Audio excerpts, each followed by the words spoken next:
Ay, hindi ko kami tatakas. Nagpapatulong lang ako sa kanila. Bakit niya tinutulungan si Sob? Tulong saan? Ito, magligpit ho dito. Kaso, ginulo ng dalawang to eh. Parusa ho sa kanya ni Miss Joyce. Hindi lang natapos kanina, kaya ginagawa ko ho ngayon. Gusto nyo, tanungin pa natin si Miss Joyce ngayon.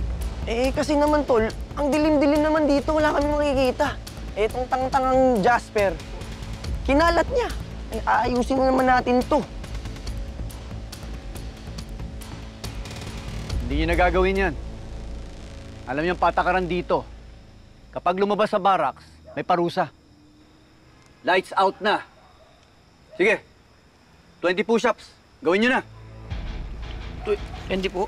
20. Ano pang hinihintay niyo? Gusto gawin kong 40? 100 gusto niyo? Ay, 20 na lang. Sige na. 20, sir. Oh, sabay-sabay. 1,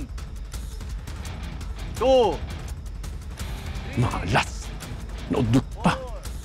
7, 8, 9, 10. Kapag inulit niyo pa yun ulit, mas mabigat kang parusang bibigay ko sa inyo. Naintindihan niyo? Opo. Tuloy! 12, 13, 14, kaya pa, 15, 16, 17, tuloy! Tatlo na lang, 18, 19,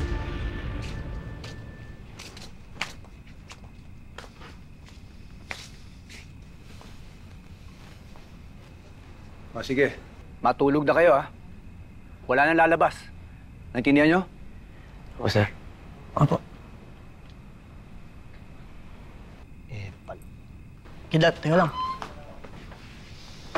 Sob, galing na ito. Kidat, salamat ah. Muntik na kami doon, buti dumating ka. Oo nga. Di tulad mo, puro palpak. Kidlat, salamat ha.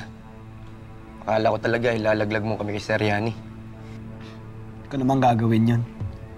Banas din ako sa epal na yun. Ibang klase rin to eh, no? Akala ko ba mabait ka? Yung tipong hindi ka pumapalag sa mga bossing dito. Push up ka tuloy. So, sawa na ako sa pagiging mabait. Wala naman ang napapala dyan eh. Kung iniisip nila, loko-loko ko, di totohanin ko na. Tablado na sila sa akin lahat. Sige na, matutulog na ako. Sige na ba tayo?